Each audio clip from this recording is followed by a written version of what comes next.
నిన్నటి రోజున బుద్ధాంకన్న గారు, దేవినేని ఉమా గారు, వారి బృందం మాచర్ల ఎమ్మెల్యే రామకృష్ణ గారి గురించి అవాకులు చవాకులు పేల్చారు. మరి 2 ఎకరాలు లేనైనా ఇవాళ లక్షల ఎకరాలకు పోయింది మరి మీ పెద్ద ఆయన. అట్లనే ఒకప్పుడు ఎక్కడున్నారు మీరు, ఇవాళ ఎక్కడున్నారు, ఇవాళ ఏం మాట్లాడుతున్నారు? ఒకరి మీద బురద జరగడం కాదు. 400 ఎకరాలు వాళ్ళ తాతల కాలం నుంచే దగ్గర 150-200 ఎకరాలు వాళ్ళకు ఉంది పిన్నెల వారు. ఏటి మీద కలపండి కనుక్కోండి. మరి అది 200 ఎకరాలు మీదే 400 ఎకరాలు అన్నారు. మరి అమరావతిలో 100 ఎకరాలు మీరు మాట అనేటప్పుడు అవతల మనిషిని ఓన్లీ బండలైతం కాదు, మనం అనేటప్పుడు ఒకటి ఆలోచించుకొని చెయ్యాలి. మా ఎమ్మెల్యే గారు గాని వెంకటరెడ్డి గాని తెల్ల వ్యాపారం వాళ్ళ మనస్తత్వం కూడా ఇలా ఉంటది. ఏ మాత్రం కూడా వాళ్ళు హాని చేయరు. ఆలోచించాలి. మీరు మాట్లాడేటప్పుడు 4 సార్లు గెలిచిన ఎమ్మెల్యేని అనేకమైన తప్పుడు ప్రచారాలు చేస్తూ మేము బుక్ రాసుకున్నాము, పేపర్ పట్టుకొని చూపించారు మీ బృందం 10 మంది వెనక పట్టుకొని. మీరు 10 మంది నిలబడితే మా వాళ్ళు 100 మంది నిలబడతాం పేపర్ పట్టుకొని. మా ఎమ్మెల్యే గారి మీదనే మీరు చూపిస్తారు, ఏళ్ళు పెట్టి చూపిస్తున్నారు. ఇది కరెక్ట్ కాదు. కనుక మీరు మాట్లాడిన దాన్ని మేము ఖండిస్తున్నాం. ఎమ్మెల్యే గారు 24 గంటలు ప్రజలకు అందుబాటులో ఉండే వ్యక్తి.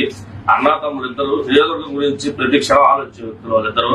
మాచర్ల ప్రజలు 4 సార్లు గెలిపించారంటే అర్థం చేసుకోండి ఎమ్మెల్యే గారు ఎంత అందుబాటులో ఉంటాడో, ఎంతమందికి కావాల్సిన వ్యక్తితో. అవతల జగనన్న ఏదైతే చెప్పాడో కులం మతాలతో మన సంబంధం పార్టీతో మా ఎమ్మెల్యే గారు కూడా అదే పరిస్థితి. ఎవరైనా సరే మనం పోయాము ఆయన పోయి తలుపు తట్టాము అంటే ఎమ్మెల్యే గారు ఖచ్చితంగా చేసే వ్యక్తి, పనిచేసే వ్యక్తి. ఎమ్మెల్యే గారు పూర్తి స్థాయి నిజాయితీ గల వ్యక్తి. అది మాచర్ల ప్రజలందరికీ తెలుసు, పల్నాడు ప్రజలందరికీ తెలుసు. ప్రతి ఒక్కరు ఆయన గురించి మంచిగా చెబుతారు కానీ వాళ్ళే దుష్ప్రచారం చేసి బురద జల్లే కార్యక్రమాలు, వాళ్ళకైనా 4 ఛానల్స్ ఉన్నాయని బురద జల్లే కార్యక్రమాలు తప్పితే వేరే కార్యక్రమాలు ఏం లేవు. 400 ఎకరాలు కబ్జా చేశారు. అసలు ఎంతవరకు కరెక్ట్ అండి? గవర్నమెంట్ ఏం చేస్తుంది? ఎంఆర్ఓ గారు, కలెక్టర్ గారు, ఆర్టీఓ గారు అసలు ఎన్ని గవర్నమెంట్ ఆఫీసుల్లో ప్రతి దాంట్లో అన్నింటిలో వాళ్ళకన్నా సర్వే నెంబర్స్ ఉంటాయి, ప్రతి ఇది ఉంటది.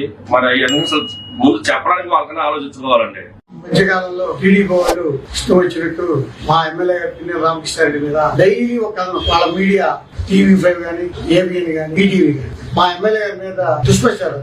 వాళ్ళు తెలుగుదేశం పార్టీ అభ్యర్థి జోలగడ్డ బ్రహ్మానంద ఆయన గతంలో వాళ్ళ అమ్మగారు ఎమ్మెల్యే చేశారు. ఆ రోజున 7 మంటలు చేశారు. అది అందరికీ తెలుసు. ఆ రోజుల్లో అప్పుడు తెలుగుదేశం పార్టీ బ్రహ్మానంద గారు సస్పెండ్ చేశారు.